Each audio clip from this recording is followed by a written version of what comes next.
all the problems and the subjects that are dealt with in the film are not only related to Turkey nor this village.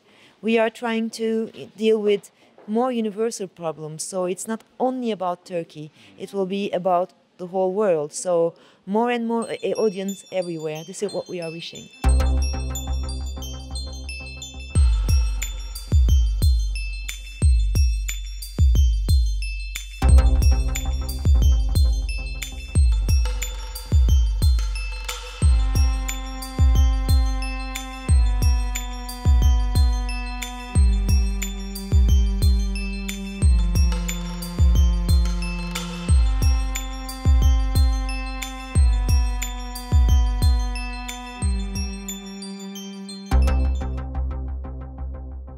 What is our film about? Oh, our film is about a 25-year-old woman in a small girl or woman, it depends on what you want to say, living in a small village named Kuşköy in the northeast mountains of Turkey, next to the Black Sea coast, who is mute, but who can only communicate through the whistling language that has been developed for ages in her village, and who wants somehow to protect her village from a wolf, which is supposedly hanging around in the forest over the village. And while she's looking for the wolf, she will make a very different meeting that will change her life and the whole life of the village. Thank you for coming to Stuttgart to present your movie to our audience. You will take some words to them? Ah, yes. Nur ein bisschen. Ja, unser Deutsch ist nicht gut, also müssen wir ein bisschen Englisch sprechen. Sorry about this. We've just arrived maybe 3 minutes ago, so we are very happy to have been able to see you in advance. It's a pleasure to show the film. Thank you very much for inviting us. Thank you very much to our distributors, also Arsenal Filmverleih, who allows us to show the film throughout Germany. We're very happy to be here. We never talk very much before the film because we believe that the film speaks by itself, or at least we hope that it speaks by itself. But after, we're more talkative, right? Thank you very much for giving me the word. And yes, please stay after the film and share your thoughts with us. That's why we are here. And we love Q&As, so please stay after the film.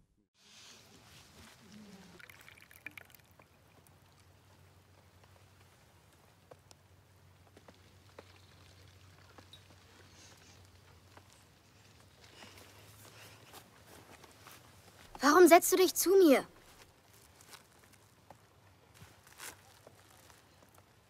Geh weg! Du bringst mir Unglück. Komm mir bloß nicht zu nah, bleib weg. Sonst werden meine Kinder am Ende so wie du. Lass dir das nicht gefallen, Tischek.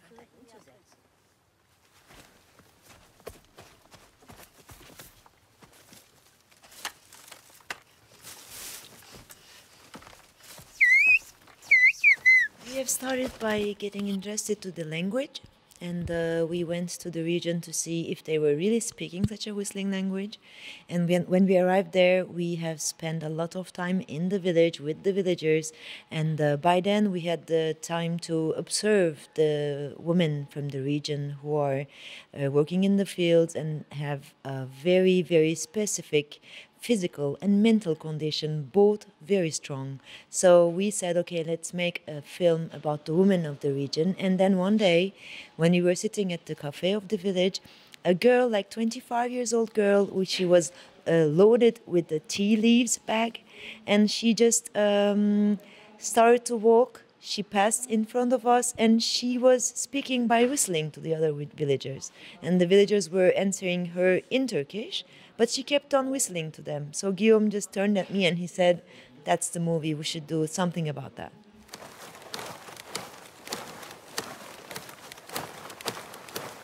Wer ist der Fremde, den du heimlich in den Bergen triffst? Los, antworte!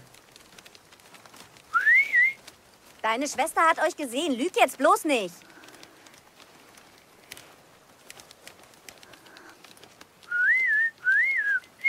Deinen Vater kannst du vielleicht hinters Licht führen, uns nicht. Schlampe! Draußen in den Wäldern mit Banditen rumlaufen. Genau. Deine Mutter würde sich im Grab rumdrehen. Dreckige Hure, du! She is a bit famous in Turkey, and we had seen her, so Damla Sönmez, the main actress of the film, in several independent movies. She does a bit of a TV series also, but mainly TV movies and also some theaters. And you have to know that for our previous films, which are the 9 films that we did before making Sibel, we had always worked with non-professional actors, but this time it was the first time we had the desire to work with a professional actor. But the thing is that normally we meet somebody and we write a role for them, and we have them act in the film. So we needed somebody, a face, a body, whatever. So we had to meet the actress that we were thinking about for the main role very much early. So this is what we did. Thanks to our production company in Istanbul, we could meet with Damla Sönmez, and it was, love at first sight, so to say, because this is exactly what we needed for the part. And she was very much interested in the part when we told her about. We met her just when we came back from the village the first time, so there was no script, just a general idea about this whistling mute girl who is struggling in her village and so on. She was very much interested straight away. She just said there was a problem when we met. She didn't know how to whistle at all. So that was a bit of a problem for the role. But she said also at the same time, I'm very much interested in this part. I want it. And if you choose me, I will work my best to learn the language. And this is what she did. Sibel, ich habe gute Nachrichten. Fatma wird heiraten.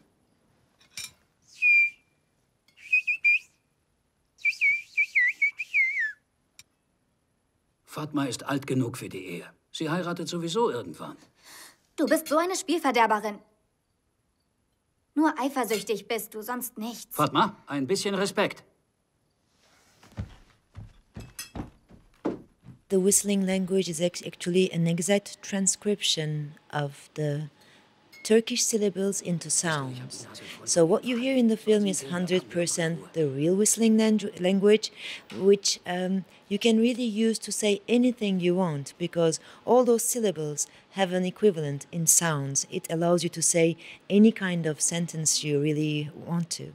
And for Damla Sönmez, in the beginning, we assigned to her a whistling teacher, and they started to work together.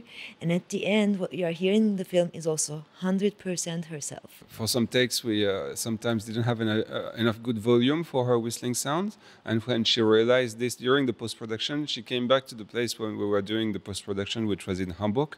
And she even synchronized herself in some of the whistling so that it really sounds good and the best way. So she was really committed to the role. For example, our first feature movie, cost on the total 250,000 euro, which is nothing for this kind of movie. Our second movie, which was in Japan, cost only 130,000 euro, which is nothing for Japan. So if it is really necessary, we have the experience of making films out of nothing. This is how we started. And the budget of this movie, I can tell you, I can make 10 movies with it. But still, it's a very small budget for an independent movie. We went up to 1 million. 1 million euro. When you are thinking about this 1 million euro, you say, wow, it's really big. But you never see that money, actually. You always have, some kind of budget problem, because it's never enough.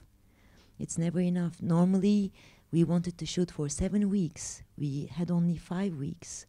When you are thinking about the amount, it's very big. But when you are comparing to the Hollywood movies, there are movies that cost like $30-50 million. So with their budget, I can make like 100 films. We were very much interested originally by the village because of course, the sceneries of those mountains, the forest, which has a very strong character in reality that we tried to render in the film. We were also very much interested in the climate, because the climate locally in the Black Sea coast region is very particular. It's very rainy, and it's especially very foggy. many times. So we really wanted to have a very foggy atmosphere in the film. During the whole preparation for years, because it took 4 years for us to complete the movie, so it's a very long process.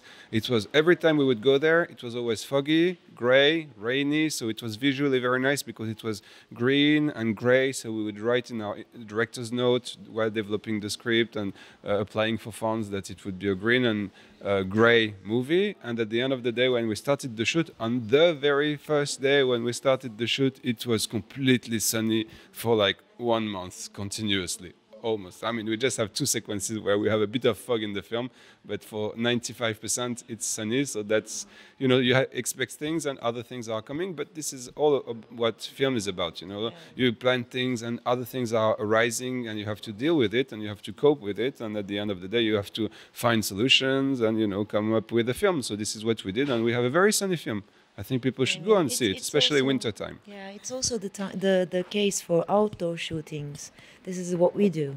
I mean, people who are shooting in studios can maybe manage their conditions better than us, but we have the experience of trying to adapt as fast as possible to chaotic situations, and this is what we do. Yes, and another very important visual aspect for the film that we worked on very much with our DOP, Eric Devin, who was amazing, was really to try to make choreographical long shots for the film. That was a very important aspect. So we worked very much with the actors, and working with professional actors also allowed us to make somehow a more elaborated mise-en-scène compared to our previous films.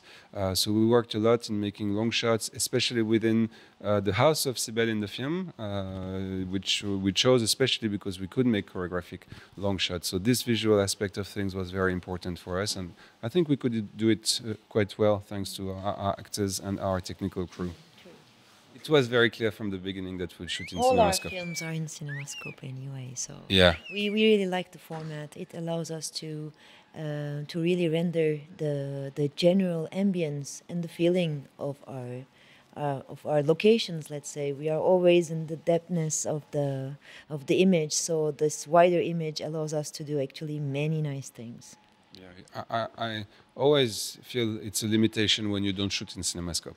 I have to say so. By default, we shoot in CinemaScope.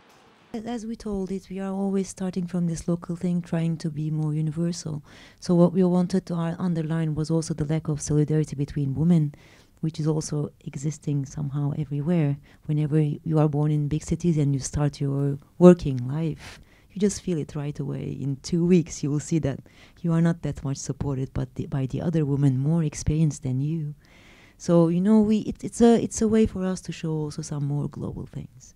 Yes, and just to finish with this question, when they watched the movie last summer, at the end of the film, they said, it's interesting. So the mayor that gave that feedback, and we must tell you that he's working in real life and so on. But then they say, okay, Ali is not coming back. Let's make Sibel 2. Sibel is the mayor of the village, and Ali is coming back. What's happening? So they are ready for the second part, and we may shoot next summer also. It's another project that we're having, Sibel 2. Normally, we are not very much keen on using music in our films because we think that we can render the feeling or the general meaning of the scene without needing music. This is our, belief and general approach to the thing. But for this movie, we said, okay, let's use music. Let's try to also, integrate this tool that we have in our cinema making. So we were really very much decided in the beginning. So when we were on the editing table, we had some music in mind. We started to try them on the scenes. But every time we were putting some music, the film came alive and pushed the music back. So we said, okay, maybe it is not the right genre. Maybe we should try another music. And at one point, we've also seen some jazz on Sibel's scenes, and it was not working. Yeah. The film was clearly saying, I do not want your music. And we have realized at the end that the whole film has a rhythm that is totally in synchron, let's say, with Sibel's breathing. The whole film is made, according to how she breathes. And her breathing changes according to situations, the feelings that she is having. So that's why the film didn't need any music at all. And at the end, we really wanted to also have some counterpart vision to all the village thing and the traditions that we were showing. Turkey is a very, very big country with very different social layers. There is also a very, very modern side to that Turkey, and we wanted to render it with this rap music. So we have contacted a rapper, a woman rapper from Turkey, and we asked her, yes, her name is P, and we asked her, okay, we have this idea, what do you think about it? She said, great idea, but please let me, think about the lyrics because I have something in mind. And then like a week later, when she sent the lyrics, it was about, at the end of the movie, if Sibel could talk, what she would have said at that moment. So all the lyrics are Sibel talking and expressing herself in a way. And so we were also very lucky to meet Basar Halak, who made the composition, he composed the song. So we have this very, very nice collaboration between P from Turkey, Basar Halak from Germany, that achieved in this, very, very satisfying music that we have at the end.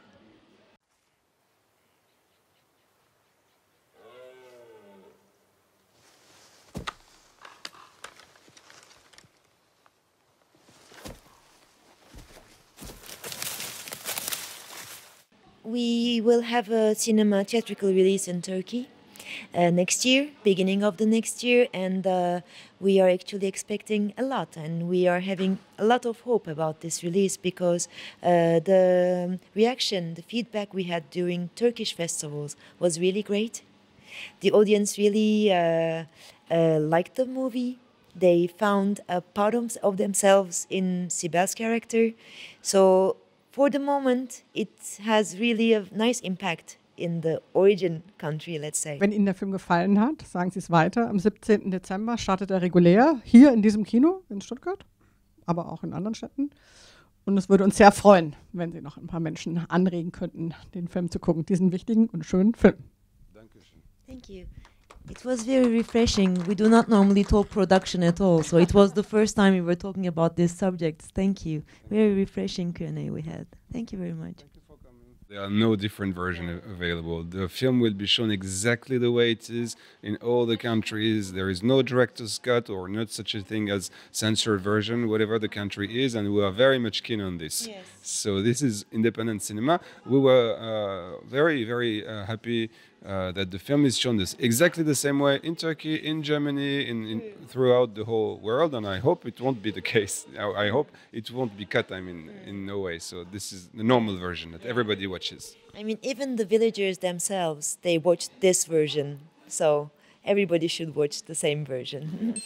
Oh yeah. Yeah.